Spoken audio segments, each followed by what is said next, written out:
What a first day of the draft. Okay, we're going to be talking about what happened the whole entire day for the Philadelphia Eagles. Okay, we have to talk about the extension for A.J. Brown and what it took to go get Quinyon Mitchell at 22, where the Eagles did not have to move. They didn't have to do anything, and they got the number one corner in this draft. Because I've seen enough horror movies to know any weirdo wearing a mask is never friendly.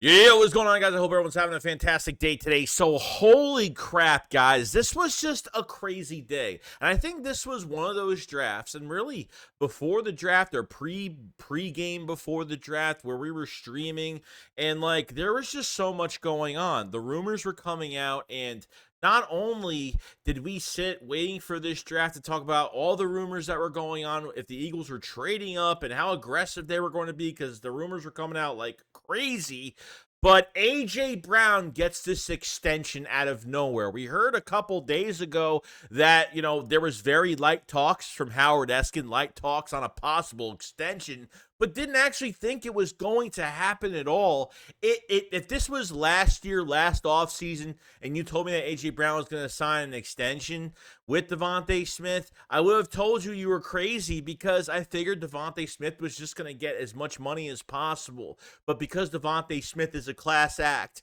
and these guys want to play together for years, you have Devontae Smith for 5 years, including this year, on his deal. Okay, on his deal, A.J. Brown gets a whopping $84 million fully guaranteed, okay, on a fully $96 million contract. Okay, it's like 30 something, whatever it is. It's not, you have A.J. Brown for an extra 5 years, 2029. 2029, that's how long you have A.J. Brown for. I'm so happy for Howie Roseman to just be doing these things, and our dreams are coming true, as if, like keeping the pack together and keeping these guys just together in general. I can't even explain it. It gets me emotional, because I just feel like, man, like it just feels so good, that, the front office just values Devontae Smith because he's a homegrown talent. But I always said to myself, I was like, A.J. Brown, does he really want to play somewhere else? Okay, now T. Higgins and Justin Jefferson, Brandon Ayuk, and some of these other guys haven't got paid yet, so maybe more of them will get paid, maybe be highest paid. But since right now, A.J. Brown is the highest paid receiver right now.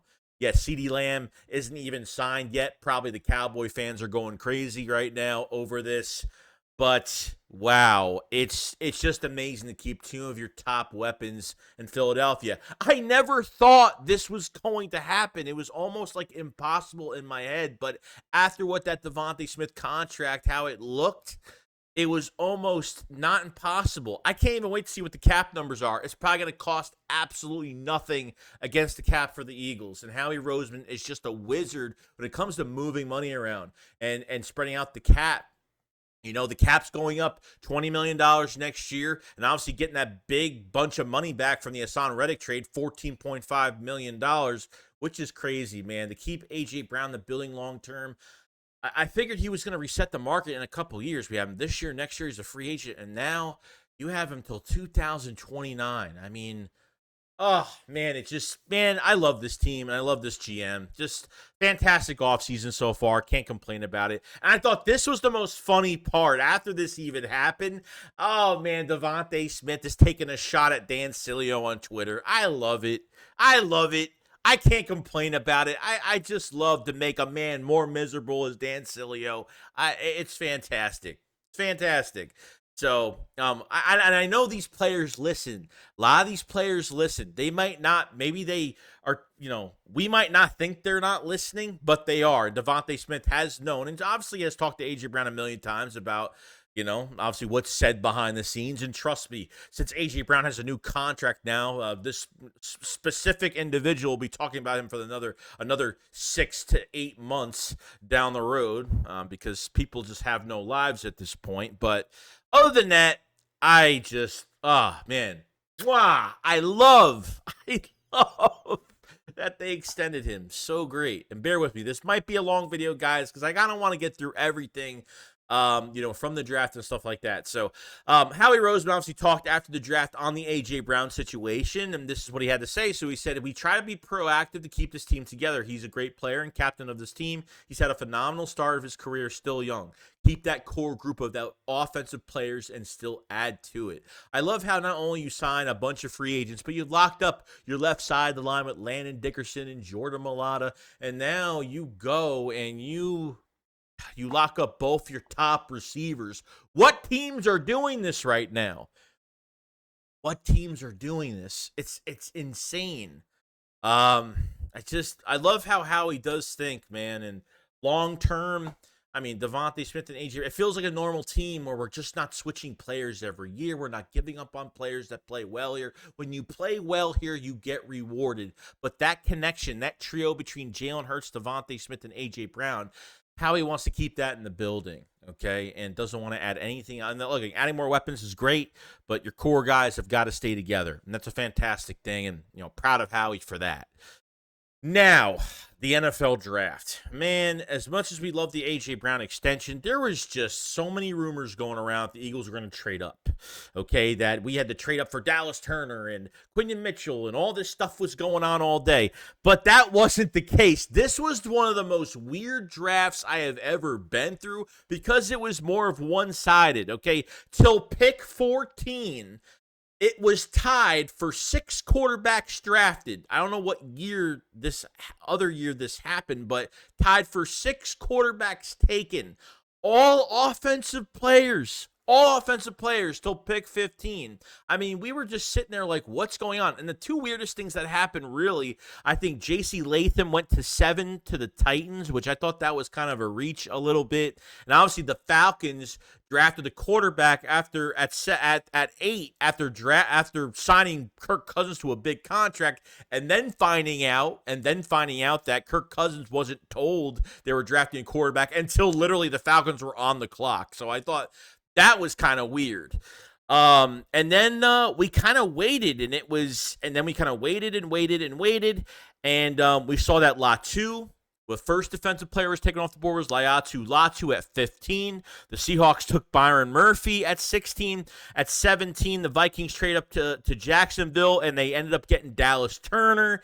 And then 19, the Rams got Jared Verse. So then we started to get a little, not nervous, but man, I think there's an opportunity here where they really want to get a cornerback. Okay, now it looks like the Steelers at 20. Okay, which was really interesting. They drafted Troy Fontanu, and Troy Fontanu obviously was he's the offensive lineman that looks Jeff Stoutland absolutely loved, and it looks like the Steelers they picked him. Now, news came out after this saying that the Eagles tried to jump from 22 to 20 for the Steelers and why would you want to get the Steelers pick? So it looks like the Eagles did try to trade up with the Steelers. Steelers didn't budge. It looked like Troy Fontana was probably going to be the pick in the first round. That's what it looks like because Howie has already kind of said that at this Quinyon Mitchell was next on their draft board. Okay, so they met with Troy Fontanu twice. They had a meeting with him at the combine, they had a long discussion with him, and they had a second meeting with him on a pre-draft visit. So that there was a lot of interest here. This is a guy that would have played at multiple positions, probably would have started at right guard for us, this year. So the Eagles couldn't move up. They tried to, they couldn't move up, and the Steelers ended up getting him. Okay, so after that happens, Miami Dolphins are on the clock at 21, and they draft Chop Robinson. Thank God. Okay, there was no way, if there were still cornerbacks on the board, I'm not picking Chop Robinson over a cornerback. It's just not happening.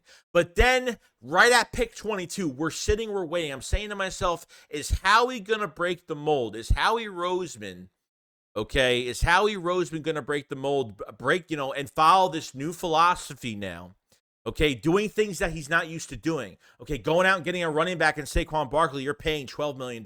When do the Eagles ever produce a running back. Mostly never, but having a running back long-term, Saquon Barkley's in the building now, and you're paying him a nice penny that the Eagles never do. So Howie's starting to change his ways a little bit. Okay, you haven't drafted a corner in the first round since what, 2002? Howie Roseman has never drafted a corner in the first round. Sidney Jones probably would have been a first-round pick, turned into a second-round pick because of the Achilles injury. Okay, so the Eagles sitting there. It was Cooper DeJean. It was Terrion Arnold that had a great visit with the Eagles.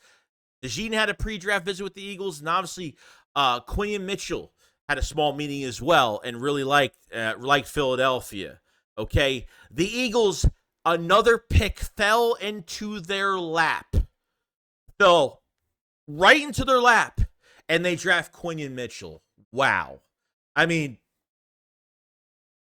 Tony Pauline was right for the third time. The reporter was right for the third time. Was right about Landon Dickerson coming to the Eagles. Was right about Jordan Davis coming to the Eagles. And the rumors from Tony Pauline were the Eagles were going to trade up to the early teens, mostly trading with Denver at 12 to go get Quinyon Mitchell. But obviously the draft took a different turn and went all offensive players until pick 15, which made it so much easier for the Eagles to really stay put as much as they tried to trade up to 20, okay, for Troy Fontanu.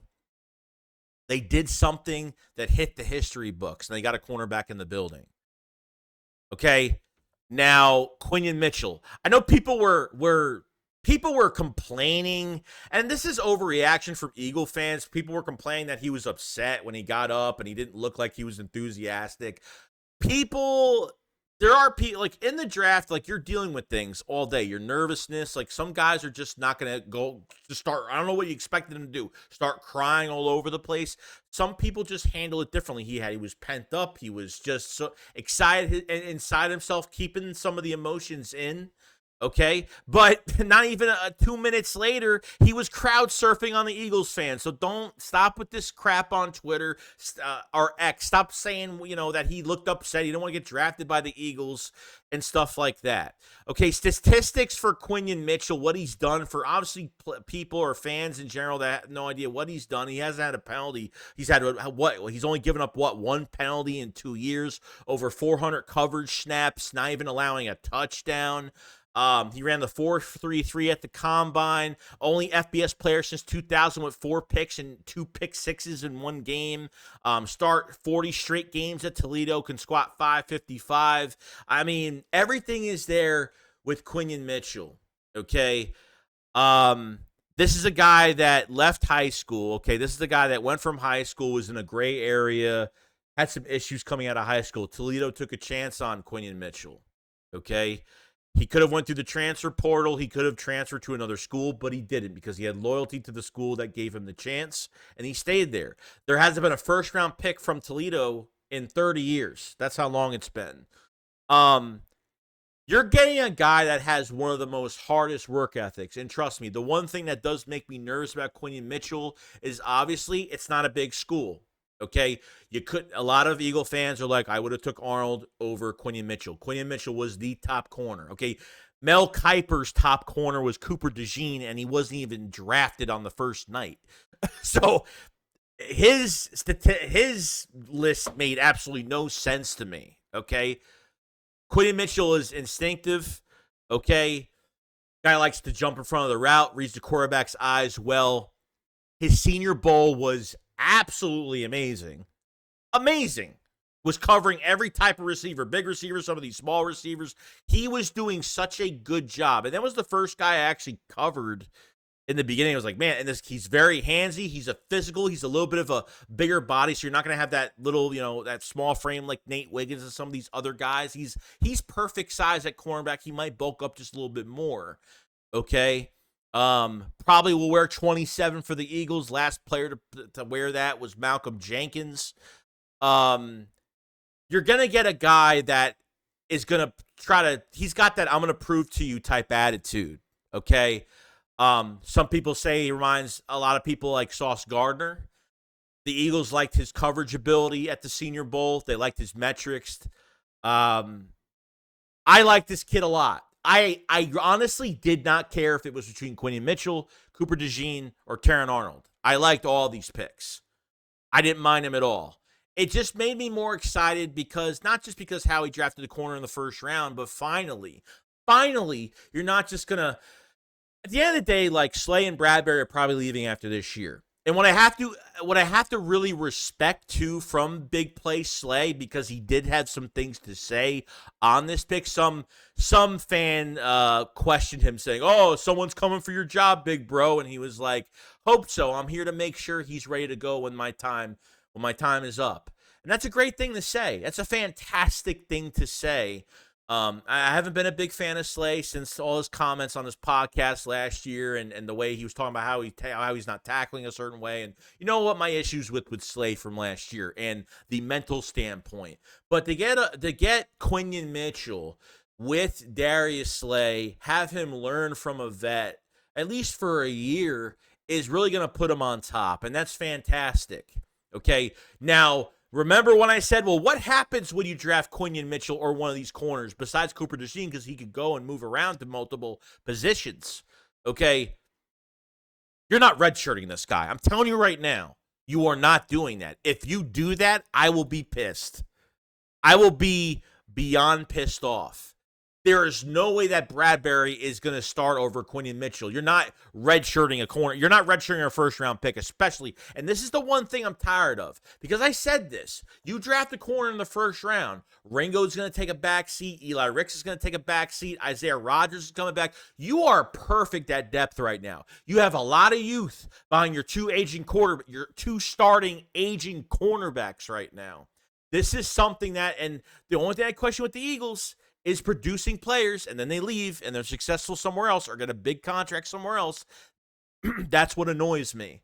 And Quinyon Mitchell is going to get his shot, and I'm expecting Bradbury to be either benched with a $4.5 million cap hit. He's making $10.5 million. I'm actually shocked it was corner. I heard corner so much, I had to think the opposite direction. But I was wrong. Tony Pauline was right. And it looked like the Eagles, I don't think the corners were their first choice. I think Troy Fontanu was their pick, and they went straight to Quinyon Mitchell. And they would have been him or Taron Arnold, and then after that, who knows? Okay? I'm just so happy. I don't feel like this is a bust move. Like, they got the best guy on the board. This was the number one corner. Don't go out and tell me, oh, well, why'd the corner slide? See, everyone's going to say, why'd the corner slide down? Dude, when does a draft ever look like this where a defensive guy is not picked until pick 15? 6 quarterbacks taken. Seriously.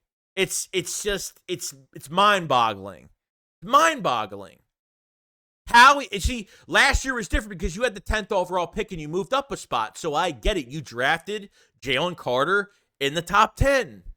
But this is different because you got this guy without lifting a finger and giving up any pick. You gave up no second. You gave up no fourth, no fifth. You gave up nothing for Quinyon Mitchell. So this is a win-win. Yes, does he have to prove himself? Sure. But let's be happy and say Howie Roseman did what we never thought he would do. And it's starting to change. And let me tell you, day 2 is going to be much different in the NFL draft. Mitchell, you're going to get a hard worker. You're going to get a guy who works his ass off. He's instinctive. Okay, reads the quarterback's eyes really well. Jumps in front of the ball when he has to. Cover skills are fantastic. He's got that pushback attitude, that Philly grit type, I'm going to own you type attitude. I feel like he's going to be a fan favorite. I love that they went this way. And I didn't know they were actually going to do that. So happy. I'm beyond excited. And for the people that are not, I'm sorry for that. Hopefully he proves you wrong. That's all I could really say on the situation. Okay. It was so embarrassing, especially with Micah Parsons. He got all upset. He just didn't this guy needs to just get off. Seriously, he just needs to. this guy makes himself look stupid every single year. This is the second year in a row where, oh, why is Howie Roseman get everything he wants? And man, he's getting so lucky, you know. I mean, he doesn't even like his own pick in Guyton. I mean, he doesn't even like the Cowboys pick. He loved the Eagles pick more than the Cowboys pick. You know what I mean? The Cowboys had to trade back on top of it. You know, it's just crazy, dude. Like the Cowboys didn't want to force themselves to pick a player in this draft. And Micah Parsons loves Quinyon Mitchell tremendously. So I thought that was kind of funny. But guys, it's a win-win for us. I was really happy about it. And yeah, there's more to come. And this is just the start of it all. You got the number one corner at 22. Fell into our lap yet again. Again. You know what? Right here is where all the luck is. This is where all the luck is. Right here. It's worked every single year. A.J. Brown went to Mississippi State. And look what happens. Things happen that way. And you know what Howie Roseman has done? I mean, this draft's not over, but he's done a fantastic job this offseason. Fantastic. Between getting free agents in the building, a lot of free agents, locking up your own guys. I don't see another team being this productive. I'm sorry. I don't see it. Okay. Now, getting back to the draft.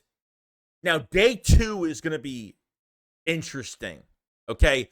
Cooper DeJean is still out there.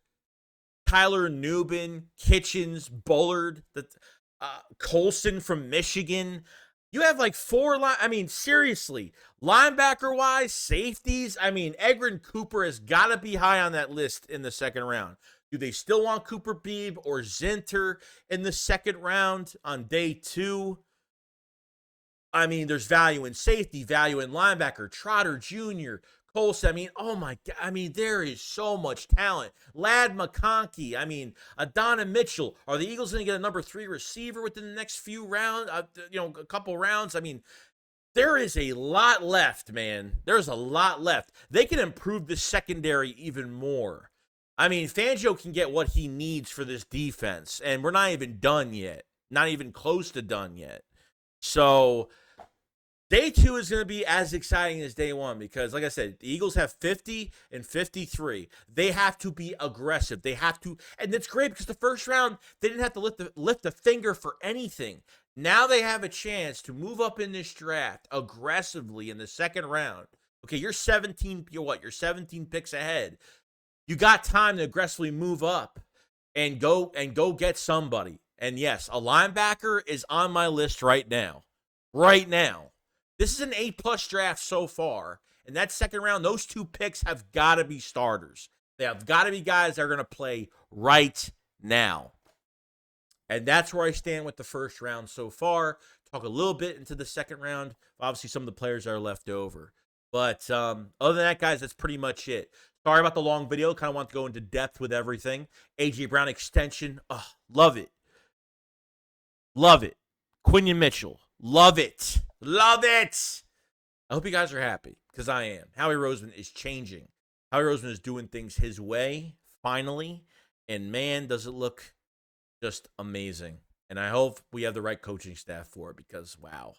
I'm floored at what happened. Been thinking about it all day ever since the draft ended. Appreciate everybody joining with us on the first day of the draft. Make sure to join with us on the second day. Love you all. Let me know in the comment section below what you guys think about the whole day in general. What are you excited about the second day? And that's it. And by the way, going back to Quinyon Mitchell when he was, when he got the call, okay? Now, apparently when the Eagles were on the clock, okay, Quinyon Mitchell didn't even touch his phone. So we're like, okay, they're not picking him. Taron Arnold, they weren't picking him. He wasn't touching his phone. So Quinyon Mitchell actually said that his phone actually did ring and he missed the call. Apparently he missed the call. He said, I didn't even know it was ringing. Like I picked up my phone and I saw I had a missed call. So he actually got the call from Philadelphia because usually when you see players that are just sitting there and not looking at their phones, when the certain team is on the clock, it means they're not getting picked. But he must have missed the call. So, all right, guys. Hope you guys enjoyed the first day. I'll see you guys on the next one. Shakes, what up, follow side. Peace out, guys. Peace.